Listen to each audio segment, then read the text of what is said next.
ഇത് തക്കാളി ചമ്മന്തി.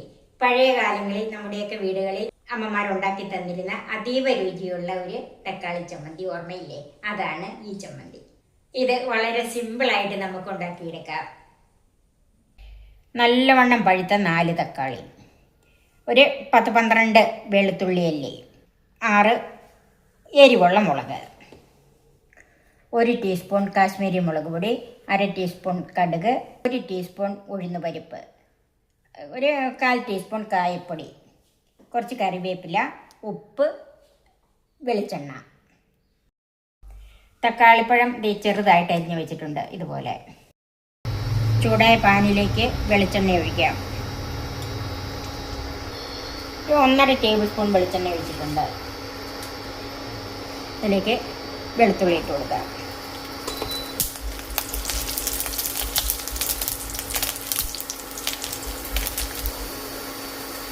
വെളുത്തുള്ളിയുടെ നിറം ചെറുതായിട്ടൊന്ന് മാറിയിട്ടുണ്ട്. അതിലേക്ക് 4 വറ്റൽമുളക് ചേർക്കാം. ഈ ഒരു ലോ ടു മീഡിയം ഫ്ലെയിമിൽ മതി. മുളകിൻ്റെ കളറൊന്ന് മാറി വന്നിട്ടുണ്ട്. അതിലേക്ക് അരിഞ്ഞു വെച്ച തക്കാളി ചേർക്കാം.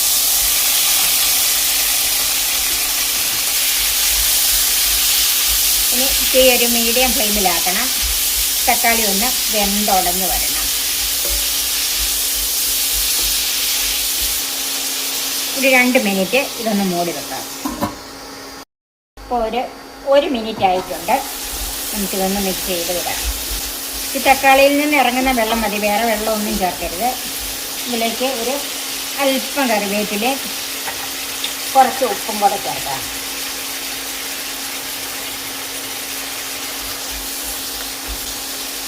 ഒരു മിനിറ്റും കൂടെ ഒന്ന് മൂടി വെക്കാം. ഇപ്പം ഒരു 2 മിനിറ്റായി. തക്കാളിപ്പഴം ഇനിയും വേകാനുണ്ട്. ഇതിലേക്ക് മുളക് പൊടി ചേർക്കാം. നന്നായിട്ടൊന്ന് മിക്സ് ചെയ്യണം. ഇനി തീ കുറച്ചിട്ട് 2 മിനിറ്റും കൂടി ഒന്ന് മൂടി വെക്കണം. ഇപ്പം ഇട്ട ഈ മുളക് പൊടി ഒന്ന് വെന്ത് വരണം.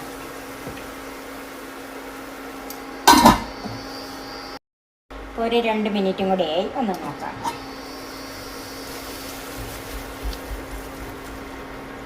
തക്കാളിപ്പഴമൊക്കെ നന്നായിട്ട് വെന്തിട്ടുണ്ട്. ഇതിലേക്ക് 1/4 ടീസ്പൂൺ കായപ്പൊടി ചേർക്കാം.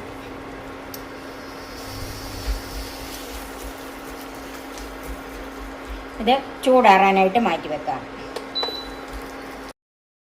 ഇപ്പോൾ ഈ കൂട്ട് നന്നായിട്ട് ചൂടാറിയിട്ടുണ്ട്. നമുക്ക് അരച്ചെടുക്കാം. അതിന് മിക്സിയുടെ ചെറിയ ജാറിലേക്ക് മാറ്റാം.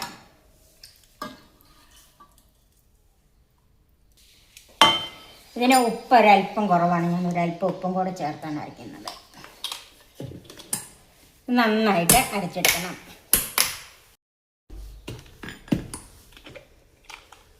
ഇപ്പം ഈ ചമ്മന്തി നന്നായിട്ട് അരിഞ്ഞിട്ടുണ്ട്. ഇത് നമുക്ക് ഒരു പ്ലേറ്റിലേക്ക് മാറ്റാം. ഇനി ഈ ചമ്മന്തിക്ക് ഒന്ന് കടുക് താളിക്കണം. ഇതിന് 2 ടീസ്പൂൺ വെളിച്ചെണ്ണ ഒഴിച്ചിട്ടുണ്ട്. കടുക് ചേർക്കാം.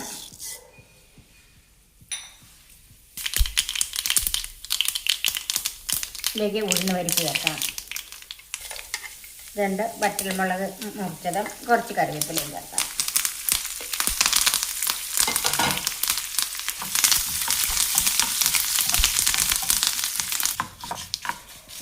ഉഴുന്നുപരിപ്പൊന്ന് ചുമന്നിട്ടുണ്ട്. തീ ഓഫ് ചെയ്യാം.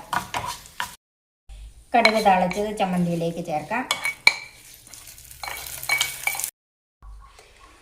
ഇത് തക്കാളി ചമ്മന്തി. പഴയ കാലങ്ങളിൽ നമ്മുടെയൊക്കെ വീടുകളിൽ ഉണ്ടാക്കിയിരുന്ന അതേ രുചിയോട് കൂടിയ ഒരു തക്കാളി ചമ്മന്തി. ദോശയ്ക്കും ഇഡ്ഡലിക്കും ചോറിനും ചപ്പാത്തിക്കും ഒക്കെ കൂട്ടാൻ പറ്റിയ നല്ല ഒരു കിഡിലൻ തക്കാളി ചമ്മന്തി.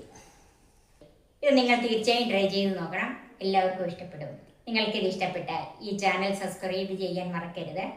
എൻ്റെ ഫേസ്ബുക്ക് പേജ് ലൈക്ക് ചെയ്യാനും കമൻറ്റ്സ് അറിയിക്കാനും വിട്ടുപോകരുത്. പുതിയ ഇതുപോലെയുള്ള വെറൈറ്റി വിഭവങ്ങളുമായി നമുക്ക് വീണ്ടും കാണാം. ഞാൻ സോഫി കുര്യാക്കോസ്.